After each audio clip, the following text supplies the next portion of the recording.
الحمد لله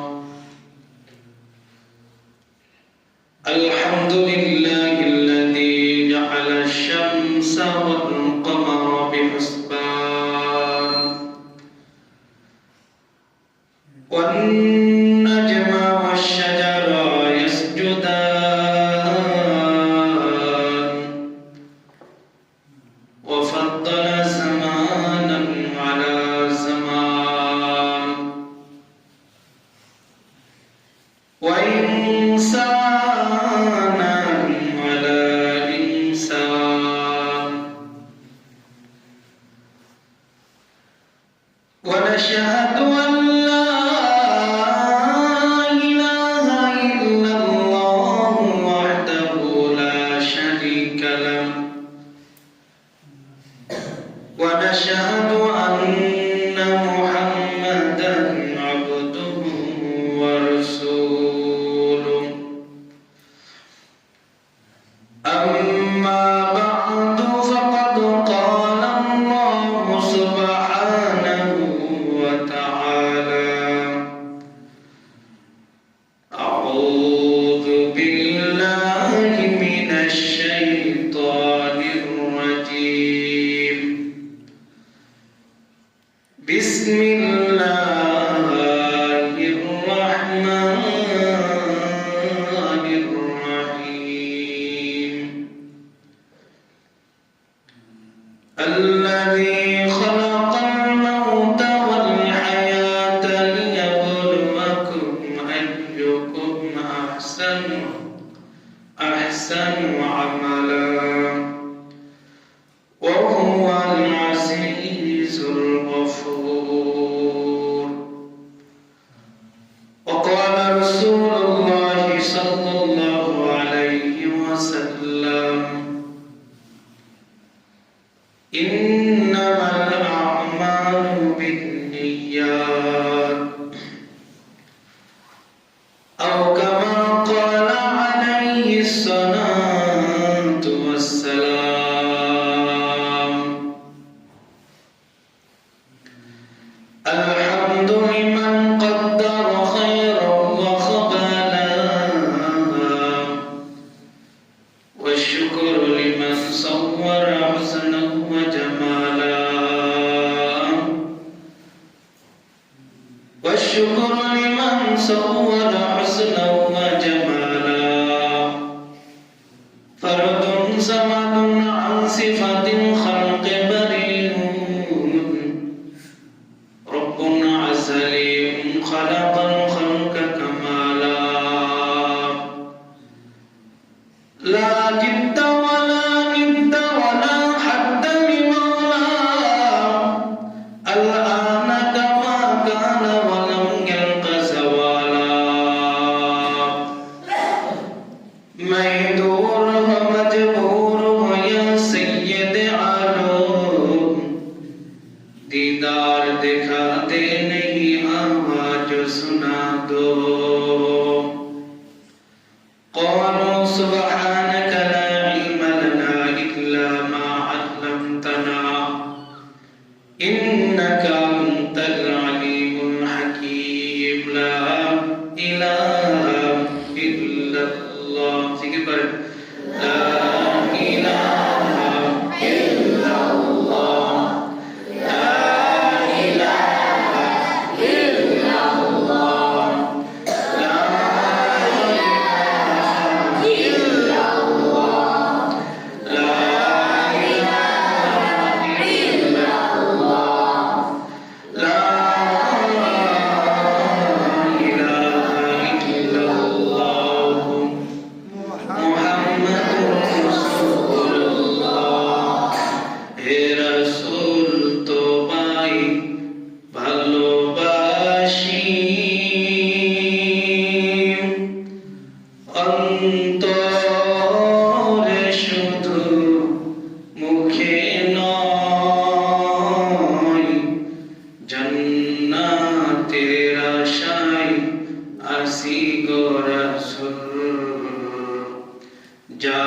জাহান্নাম কি ডরিতাই তোমার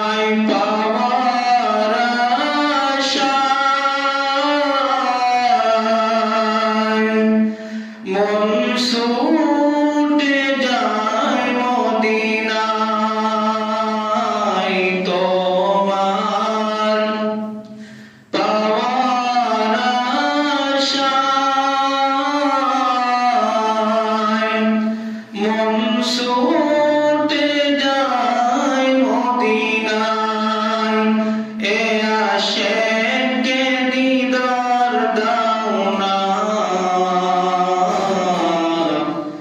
একবার দেখা দাও না। হে রাসূল তোমায় ভালোবাসি,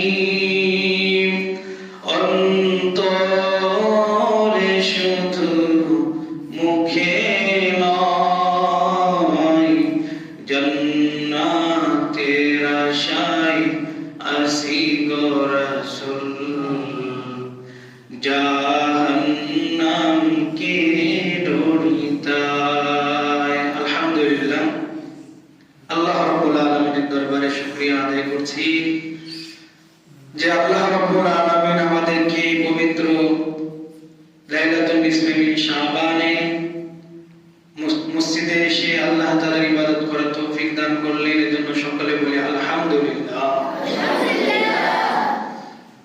আল্লাহ রাব্বুল আলামিন বড় মেহেরবানি করে তাদের উপরে মেহেরবান, যাদেরকে আল্লাহ তাআলা ইবাদত করার সুযোগ করে দিয়েছে। আল্লাহ তাআলা যাদেরকে ভালোবাসেন তাদেরকে কি করে? ইবাদত করার সুযোগ করে দেয়। কারণ ইবাদত করার তৌফিক সকলের হয় না, ভালো কাজ করার তৌফিক সকলের হয় না। আল্লাহ তাআলা যাদের তৌফিক দেন তারাই কি ভাগ্যবান। এজন্য সবসময় আমলের প্রতিযোগিতা করতে হবে। আল্লাহ রাব্বুল আলামিন বলেন, ফাস্তাবিকুল খায়রাত, তোমরা নেক কাজের প্রতিযোগিতা করো। কি কাজের প্রতিযোগিতা করো? নেক কাজ। আজ তো আমাদের সমাজের মধ্যে মানুষ গুনাহের কাজের প্রতিযোগিতা করে, নেক কাজের প্রতিযোগিতা করার মানুষ পাওয়া যায় না। এজন্য কি করতে হবে? নেক কাজের প্রতিযোগিতা করতে হবে। আল্লাহ রাব্বুল আলামিন কোরআনুল কারীমের মধ্যে বলেন, আল্লাযী খালাকাল মাউতা ওয়াল হায়াতা লিয়াবলুয়াকুম আইয়ুকুম আহসানু আমালা।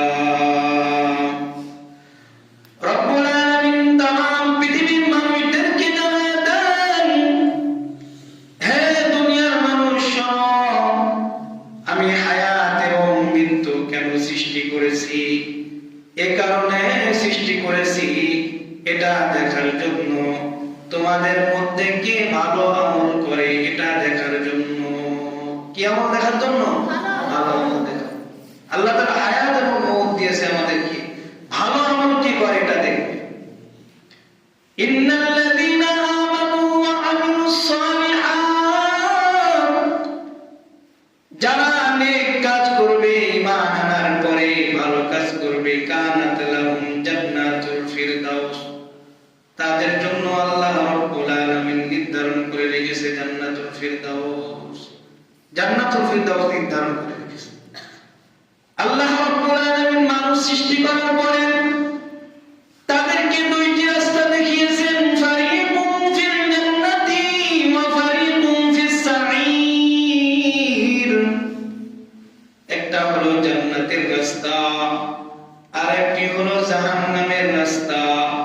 আল্লাহ রাব্বুল আলামিন দুনিয়ায় পাঠানোর পরে দুইটি রাস্তার কথা বলেছে। এই রাস্তায় চললে তুমি জান্নাতে যেতে পারবে, এই রাস্তায় চললে তুমি জাহান্নামে যাবে। তাহলে আমাদেরকে আল্লাহ তাআলা কয়টি রাস্তা দেখিয়েছে? দুইটি রাস্তা। তার মধ্যে একটি হচ্ছে জান্নাতের, আর একটি হচ্ছে জাহান্নামের। তাহলে জান্নাতের রাস্তায় চলতে হলে কি কি কাজকর্ম করতে হবে, কি আমল করতে হবে, এটা আল্লাহ তাআলা কি করেছেন? বলে দিয়েছে।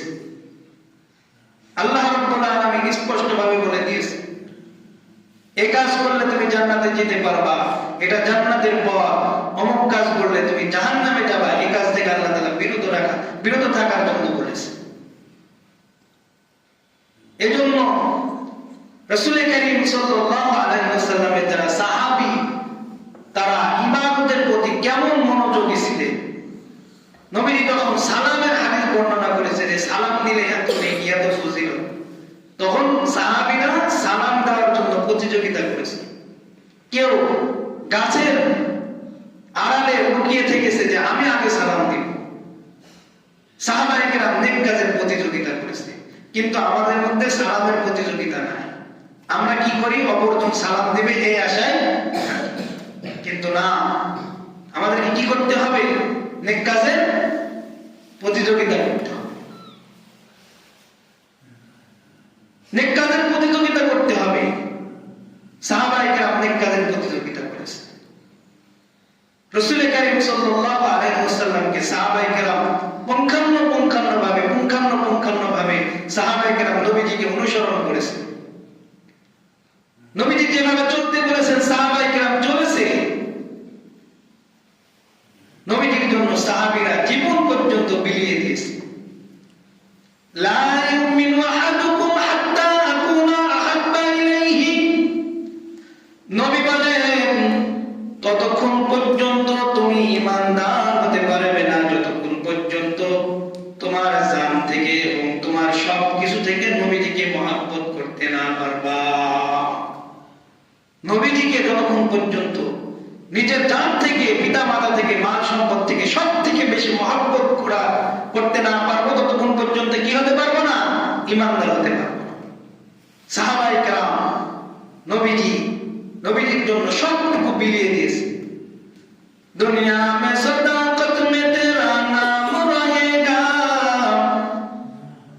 দুনিয়া মে সদাকত মে তেরা নাম রহেগা, সিদ্দীক তেরা নাম সে ইসলাম রহেগা, सिद्दीक तेरा नाम से इस्लाम रहेगा, दुनिया में अदालत में तेरा नाम रहेगा, उमर तेरा नाम से इस्लाम रहेगा, दुनिया में सखावत में तेरा नाम रहेगा, उस्मान तेरा नाम से इस्लाम रहेगा। সাহাবায়ে কেরাম নবীর জন্য সবটুকু দিয়েছেন। সাহাবায়ে কেরাম নবীর জন্য নিজের জীবনটা পর্যন্ত বিলিয়ে দিয়েছেন।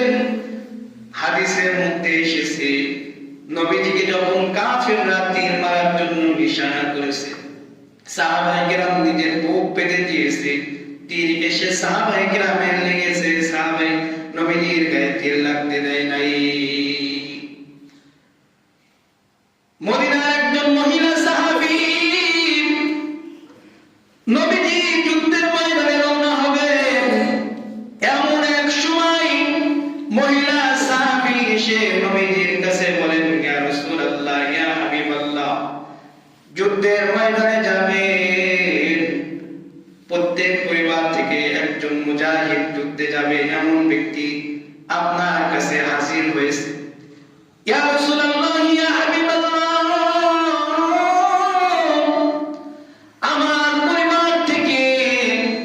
জিহাদের ময়দানে যাবে এমন কেউ নাই। ইয়া রাসূলুল্লাহ, আমার বাবা ইতিপূর্বে আপনার সাথে জিহাদের ময়দানে গিয়ে শহীদ হয়েছে। আমার বড় সন্তান ছিল, সেও শহীদ হয়ে দুনিয়া থেকে বিদায় নিয়েছে। হে নবী, আমার মনে চাই আপনার সাথে কাউকে আমি জিহাদে প্রেরণ করব, এটা আমার মনের বড় আকাঙ্ক্ষা। ইয়া রাসূলুল্লাহ, এই যে নেন, আমার দুধের একটি সন্তান আছে, জিহাদের ময়দান নিয়ে যান। নবীজি বললেন, মহিলা, হে আমার সাহাবী মহিলা, তুমি কি পাগল হয়ে গেছো? যুদ্ধের ময়দানে তীর চালাতে জানতে হয়, তীর মারতে জানতে হয়, তোমার এই দুধের সন্তান আমি জিহাদের ময়দানে নিয়ে গিয়ে কি করব? এটা তো আমার কোনো কাজে আসবে না।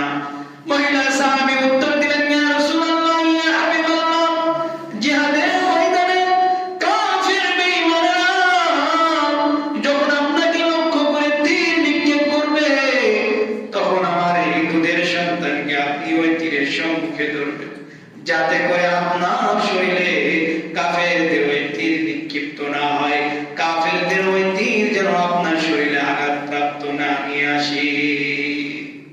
কি মহব্বত করতেন সাহাবায়ে কেরাম, নিজের দুধের সন্তান তাকে নবীজির জন্য উৎসর্গ করে দিতেন।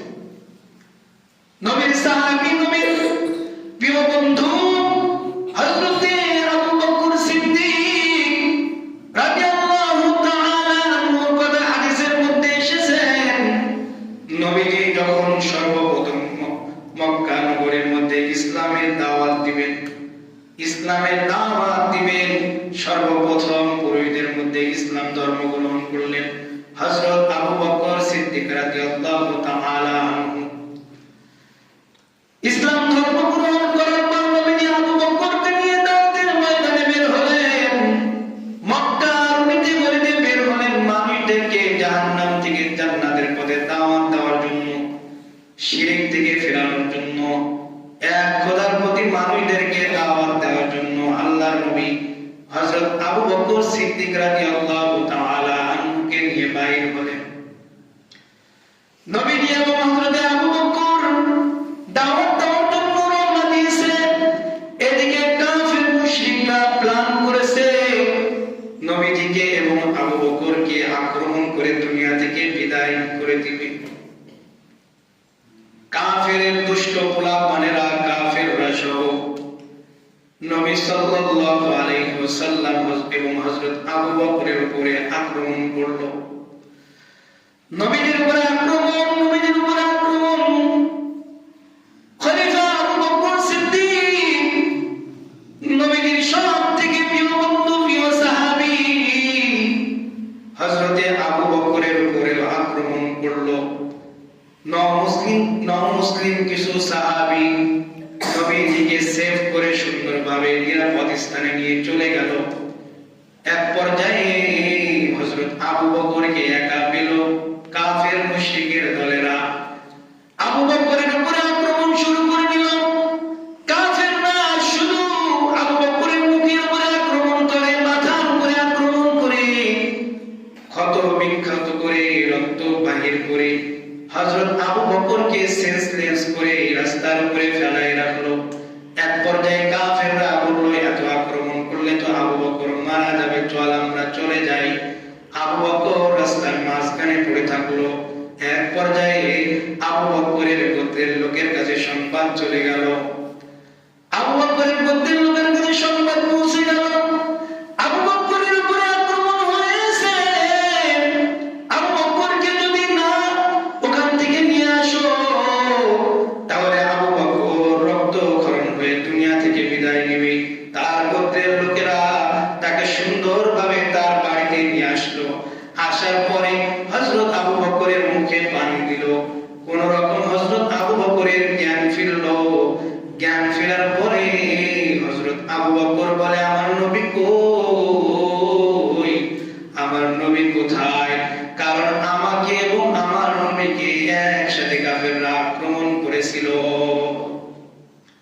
আবু বকরের গোত্রের লোকেরা রাগান্বিত হয়ে বললেন, হে আবু বকর, তোমার জানা নাই যে মুহাম্মদের জন্য তুমি আঘাতপ্রাপ্ত হলে, যার জন্য কাফিররা তোমার উপরে আক্রমণ করলো, মক্কার লোকে আক্রমণ করলো, তার নাম তুমি সর্বপ্রথম জ্ঞান ফেরার পরে নিলে, তোমার তো লজ্জা নাই।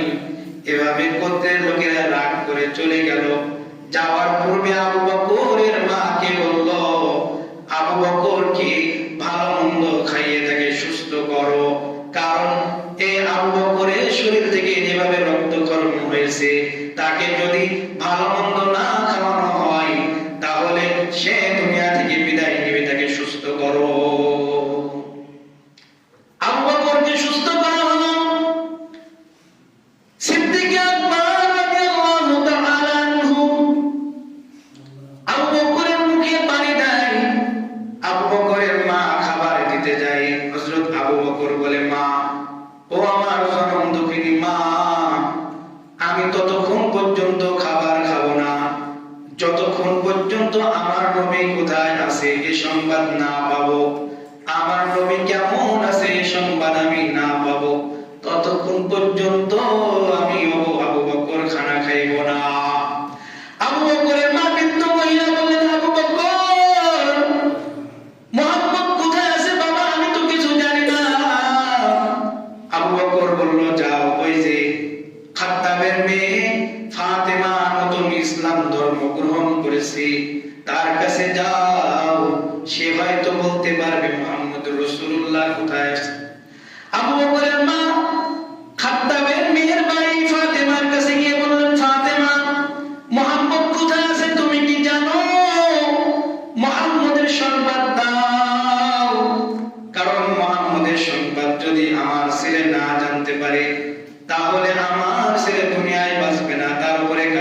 আক্রমণ করেছে। ফাতেমা বলে আমি জানি না, কারণ ফাতেমা নতুন ইসলাম ধর্ম গ্রহণ করেছে। তার সংবাদ যদি কাফেররা জেনে যায় তাহলে তার উপরে আক্রমণ আসতে পারে। ফাতেমার কাছে আবু বকরের মা বলল, বলো তুমি যদি সংবাদ না দাও তাহলে আমার আবু বকর তো দুনিয়ায় বাঁচবে না, খানাও খায় না, পানিও খায় না। হযরত আবু বকরের কাছে ফাতেমাকে নিয়ে যাওয়া হলো। ফাতেমাকে আবু বকর বলল, দেখো আমার মা বৃদ্ধ মহিলা, অনেক আমাকে মহব্বত করে, আমার মায়ের সামনে আমারে বলো মুহাম্মদুর রাসূলুল্লাহ কোথায় আছে। নবীজিকে এবং আমাকে একসঙ্গে কাফেররা আক্রমণ করেছিল। ফাতেমা বলল, আবু বকর কোনো পেরেশান নাই, নবীজি নিরাপদে আছে, দারে আরকামের মধ্যে আছে। আবু বকর বলল, না, আমি যদি যতক্ষণ পর্যন্ত নবীজির সাথে সাক্ষাৎ করতে না পারবো ততক্ষণ পর্যন্ত আমি কোনো খানা খাইব না, পানিও খাইব না। নবীজির কাছে হযরত আবু বকর কাঁধের উপরে ভর করে, তার মায়ের কাঁধে ভর করে নবীজির কাছে দারে আরকামে রওনা হলেন। নবীজিকে দেখে হযরত আবু বকর চোখ দিয়ে টপ টপ করে পানি ফেলাই দিয়েছেন। নবীজিও হযরত আবু বকরকে দেখে কন্দন করে দিয়েছেন। নবীজিকে দেখে নবীজি বলে, হযরত আবু বকরকে দেখে নবীজি বলে, আবু বকর, তোমার উপরে যারা আক্রমণ করেছে দুনিয়ার মধ্যে আল্লাহ রাব্বুল আলামিন তাদের বিচার করবে। ইসলামকে বিজয় করে তোমার এই মায়ের প্রতিশোধ আল্লাহ রাব্বুল আলামিন দুনিয়ার মধ্যে নিবে। তো নবীজিকে সাহাবায়ে কেরাম যেভাবে মহব্বত করত, আমাদেরও সেভাবে মহব্বত করতে হবে, ভালোবাসা